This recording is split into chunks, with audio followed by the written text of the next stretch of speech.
Hi friends, welcome back to my channel. ಇವತ್ತು ಆರೋಗ್ಯಕರವಾದ ತಟ್ಟೆ ಇಡ್ಲಿ, 100% ಹೆಲ್ದಿ ತಟ್ಟೆ ಇಡ್ಲಿ ಅಂತ ಹೇಳ್ಬೋದು. ನೋಡಿ ಎಷ್ಟು ಸಾಫ್ಟ್ ಇದೆ ಅಂದರೆ ಹತ್ತಿ ಥರ ಇದೆ ನೋಡಿ.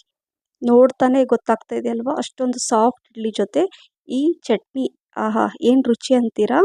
ರಿಯಲಿ ತುಂಬಾ ಅದ್ಭುತವಾದ ಈ ರೆಸಿಪಿ ಮತ್ತು ತುಂಬ ಹೆಲ್ದಿ ರೆಸಿಪಿ, ಈಸಿ ರೆಸಿಪಿ. ಬನ್ನಿ ಯಾವ ರೀತಿ ಮಾಡೋದು ಅಂತ ನೋಡೋಣ. ಸಿರಿಧಾನ್ಯದಲ್ಲಿ ಒಂದಾದ ಕಿನ್ವಾದಿಂದ ಇವತ್ತು ನಾನು ತಟ್ಟೆ ಇಡ್ಲಿನ ಮಾಡ್ತಾ ಇದ್ದೀನಿ. 1 ಗ್ಲಾಸ್ ಅಷ್ಟು ನಾನು ಈ ಕಿನ್ವಾನ ಈ ಒಂದು ಪಾತ್ರೆಯಲ್ಲಿ ಹಾಕೊಳ್ತಾ ಇದ್ದೀನಿ. 1/4 ಗ್ಲಾಸ್ ಅಂದರೆ ನೀವು ಕಿನ್ವಾ ಎಷ್ಟು ತೊಗೊಂಡಿರ್ತೀರೋ ಅದ್ರ 1/4% ಅಷ್ಟು ಉದ್ದಿನಬೇಳೆ ತೊಗೋಬೇಕು. ನಂತರ 4 ಟೀ ಸ್ಪೂನಷ್ಟು ಕಡಲೆಬೇಳೆ, 1 ಟೀ ಸ್ಪೂನಷ್ಟು ಮೆಂತ್ಯಕಾಳನ್ನು ಹಾಕ್ಕೊಂಡು ನೀಟಾಗಿ ತೊಳೆದ್ಬಿಟ್ಟು ನೋಡಿ ಈ ರೀತಿಯಾಗಿ ಇದನ್ನು ಒಂದು 4ರಿಂದ 5 ಗಂಟೆಗಳ ಕಾಲ ಇದನ್ನು ಮುಚ್ಚಿಟ್ಬಿಡಬೇಕು. ಅಂದರೆ ನೆನೆಯಲಿಕ್ಕೆ ಇಡಬೇಕು. ನಂತರ ನೋಡಿ ಈ ರೀತಿಯಾಗಿ ನೆಂದಿರುತ್ತೆ. ಒಂದು 5 ಗಂಟೆಗಳ ಕಾಲ ನಾನು ನೆನೆಸಿದ್ದೆ. ಈಗ ಒಂದು 4ರಿಂದ 5 ಟೀ ಸ್ಪೂನಷ್ಟು ಇದನ್ನು ಪೋಹ ಅಂದರೆ ಅವಲಕ್ಕಿನ ಹಾಕ್ಕೋಬೇಕು. ಅವಲಕ್ಕಿನ ಹಾಕಿ ಒಂದು 5 ನಿಮಿಷ ನಾನು ಒಂದು ಟೈಮ್ ತೊಳೆದು ಇದನ್ನು ಮುಚ್ಚಿಟ್ಟಿದ್ದೆ.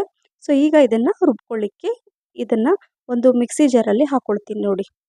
ಕಿನ್ವಾ ನಮ್ಮ ಆರೋಗ್ಯಕ್ಕೆ ತುಂಬಾ ಒಳ್ಳೆಯದು. ಸಿರಿಧಾನ್ಯ ಅಂದರೆ ಇದು ನಮ್ಮ ಆರೋಗ್ಯದ ಒಂಥರ ರಾಮಬಾಣ ಅಂತ ಹೇಳ್ಬೋದು ಫ್ರೆಂಡ್ಸ್.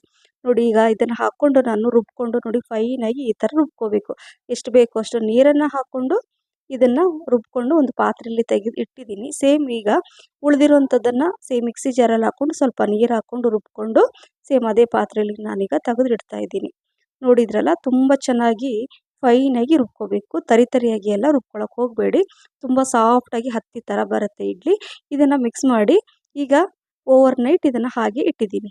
ಸೊ ಈಗ ಬೆಳಗ್ಗೆ ತೋರಿಸ್ತಾ ಇದ್ದೀನಿ ನೋಡಿ. ಮಾರ್ನಿಂಗ್ ಈ ರೀತಿಯಾಗಿ ಇರುತ್ತೆ. ಈಗ ರುಚಿಗೆ ತಕ್ಕಷ್ಟು ಉಪ್ಪು ಹಾಕ್ಕೊಳ್ತಾ ಇದ್ದೀನಿ ನಾನು, ಸಾಲ್ಟ್. ಸೊ ಈಗ ಸಾಲ್ಟ್ ಹಾಕ್ಕೊಂಡು ಮಿಕ್ಸ್ ಮಾಡ್ಕೊಳ್ಳೋಣ. ನೋಡಿ ಈ ರೀತಿಯಾಗಿ ಮಿಕ್ಸ್ ಮಾಡಿಕೊಂಡು ಸ್ವಲ್ಪ ಗಟ್ಟಿ ಅನಿಸ್ತು, ಹಾಗಾಗಿ ಸ್ವಲ್ಪ ನೀರು ಹಾಕ್ಕೊಳ್ತಾ ಇದ್ದೀನಿ. ಈಗ 1 ಪಿಂಚಷ್ಟು ಕುಕ್ಕಿಂಗ್ ಸೋಡಾ, ಅಡುಗೆ ಸೋಡಾನ ಹಾಕ್ಕೊಂಡು ಸ್ವಲ್ಪ ನೀರು ಹಾಕ್ಕೊಂಡು ಈ ರೀತಿಯಾಗಿ ಒಂದು ನೋಡಿ ಈ ಥರ ಪರ್ಫೆಕ್ಟಾಗಿ ಬ್ಯಾಟರ್ ರೆಡಿಯಾಗಿದೆ. ಈಗ ಇದಕ್ಕೆ ನಾವು ಅಂದರೆ ತುಂಬ ಗಟ್ಟಿನೂ ಇಲ್ಲ, ತುಂಬ ತೆಳುನೂ ಇರಲ್ಲ, ಪರ್ಫೆಕ್ಟಾಗಿ ಬ್ಯಾಟರ್ ರೆಡಿಯಾಗಿದೆ. ಇಲ್ಲಿ ನಾನು ಇಡ್ಲಿ ಪಾತ್ರೆ ಸ್ವಲ್ಪ ನೀರು ಹಾಕ್ಕೊಂಡ್ಬಿಟ್ಟು ಇಟ್ಟಿದ್ದೀನಿ. ಸ್ವಲ್ಪ ಅದು ಬಿಸಿ ಆಗಲಿ ನೀರು. ಅಷ್ಟರಲ್ಲಿ ಇದನ್ನು ನಾವು ಏನಂದರೆ ಈಗ ಇಡ್ಲಿ ಬ್ಯಾಟರ್ ರೆಡಿ ಮಾಡಿದ್ವಲ್ವ, ಸೊ ಅದನ್ನೆಲ್ಲ ಈಗ ಈ ಪ್ಲೇಟಲ್ಲಿ ಹಾಕ್ಕೋಬೇಕು. ಈಗ ನಾನಿದು ಇಡ್ಲಿ ಪ್ಲೇಟ್ ಅಂದರೆ ತಟ್ಟೆ ಇಡ್ಲಿ ನಾನು ಮಾಡ್ತಾ ಇರೋದಲ್ವ, ಸೊ ಈಗ ಪ್ಲೇಟನ್ನು ತೊಗೊಂಡಿದ್ದೀನಿ.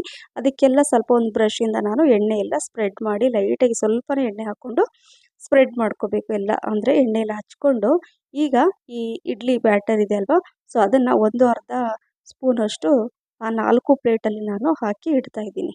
ಅಷ್ಟರಲ್ಲಿ ಸೈಡಲ್ಲಿ ನಾವು ಏನು ಸ್ಟೀಮ್ಗೆ ನೀರು ಬಿಸಿ ಮಾಡಲಿಕ್ಕೆ ಇಟ್ಟಿದ್ವಲ್ವ, ಆ ನೀರು ಕೂಡ ಬಿಸಿ ಆಗ್ತಾ ಇರುತ್ತೆ. ಇದನ್ನು ಅಷ್ಟರಲ್ಲಿ ಮಾಡ್ಕೋಬೋದು. ನೋಡಿದ್ರಲ್ಲ ಫ್ರೆಂಡ್ಸ್, ಈ ರೀತಿಯಾಗಿ ನಾನು ಎಲ್ಲ ತಟ್ಟೆಯಲ್ಲಿ ನಾನು ಈ ಇಡ್ಲಿ ಬ್ಯಾಟರ್ನ ಹಾಕಿ ರೆಡಿ ಮಾಡಿ ಇಟ್ಕೊಂಡಿದ್ದೀನಿ. ಈಗ ನೋಡಿ ಒಂದೊಂದಾಗಿ ಈ ರೀತಿಯಾಗಿ ನಾನು ಈ ತಟ್ಟೆನ ಈ ಥರ ನಾನು ಸೆಟ್ ಮಾಡ್ತಾ ಇದ್ದೀನಿ. ಸೊ ಈಗ 4 ಪ್ಲೇಟ್ ಇದೆ, ಇದು ಈ ಥರ ಹಾಕ್ಕೊಂಡ್ಬಿಟ್ಟು ಇದನ್ನು ಕವರ್ ಮಾಡಬೇಕು ನೋಡಿ.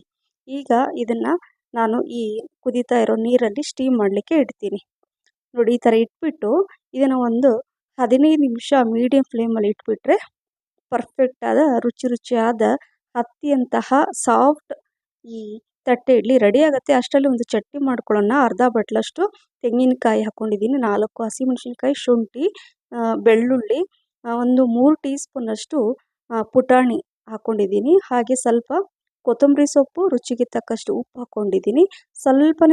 ಸ್ವಲ್ಪ ಹುಣಸೆಹಣ್ಣು ಹಾಕ್ಕೋಬೇಕು. ಒಂದು ಅರ್ಧ ಟೀ ಸ್ಪೂನಷ್ಟು ಬೆಲ್ಲ, ಜಾಗರಿ ಹಾಕ್ಕೊಂಡು ಇದನ್ನು ಮೊದಲು ಈ ಥರ ಪೌಡ್ರ್ ಮಾಡ್ಕೊಳ್ತೀನಿ.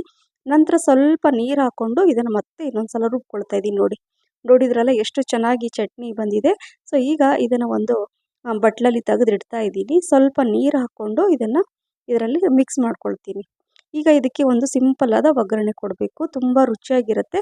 ಮತ್ತು ಲಂಚ್ ಬಾಕ್ಸಿಗೆ ಕೊಟ್ಟರೆ ಚಟ್ನಿ ಹಾಳಾಗಲ್ಲ ಒಗ್ಗರಣೆ ಕೊಟ್ಟರೆ. ಸೊ ಹಾಗಾಗಿ 2 ಟೀ ಸ್ಪೂನಷ್ಟು ನಾನು ಎಣ್ಣೆ ಹಾಕ್ಕೊಂಡೆ. ಎಣ್ಣೆ ಬಿಸಿ ಆದಮೇಲೆ ಸ್ವಲ್ಪ ಸಾಸಿವೆ, ಜೀರಿಗೆ, ಹಿಂಗೆ ಹಾಕ್ಕೊಂಡಿದ್ದೀನಿ. ಕರಿಬೇವು ಸೊಪ್ಪು 2 ಅಂದರೆ ಒಣಮೆಣಸಿನ್ಕಾಯಿ ಹಾಕ್ಕೊಂಡು ಈಗ ಇದನ್ನು ಇದರಲ್ಲಿ ಹಾಕ್ಕೋಬೇಕು. ಈ ಒಗ್ಗರಣೆ ಈ ರೀತಿ ಕೊಟ್ಟರೆ ರುಚಿ ಇರುತ್ತೆ ಮತ್ತು ಬೇಗ ಹಾಳಾಗಲ್ಲ ಚಟ್ನಿ. ಲಂಚ್ ಬಾಕ್ಸಿಗೆಲ್ಲ ತೊಗೊಂಡು ಹೋಗ್ಬೋದು. ಸೊ ಈಗ ನೋಡಿ ಎಷ್ಟು ಚೆನ್ನಾಗಿದೆ ಈ ಚಟ್ನಿ ಅಲ್ವಾ. ಸೊ ಇದನ್ನು ಕೂಡ ಈಗ ಸೈಡಲ್ಲಿ ಇಟ್ಕೊಂಡಿದ್ದೀನಿ. ಈಗ ಇದು 15 ನಿಮಿಷ ಆಗಿದೆ. ಇದನ್ನು ಗ್ಯಾಸ್ ಫ್ಲೇಮನ್ನು ಆಫ್ ಮಾಡಿ ಒಂದು 5 ನಿಮಿಷದ ನಂತರ ನಾನು ಇದನ್ನು ಓಪನ್ ಮಾಡಿ ತೋರಿಸ್ತಾ ಇದ್ದೀನಿ. ನೋಡಿ ಇದು ತುಂಬ ಚೆನ್ನಾಗಿ ಸ್ಟೀಮ್ ಆಗಿದೆ. ನಿಮ್ಗೆ ತೋರಿಸ್ತೀನಿ. ಕೆಲವೊಂದು ಸಲ ನೀವು ಎಲ್ಲರೂ ಹೇಳ್ತಾರೆ ಆರೋಗ್ಯವಾಗಿರಬೇಕು, ಏನು ತಿನ್ನಬೇಕು ಅಂತ ಹೇಳ್ತಾರೆ. ಅಥವಾ ಮಧುಮೇಹಗಳಿಗೆ ಇದಂತೂ 100% ರಾಮಬಾಣ ಅವರಿಗೆ.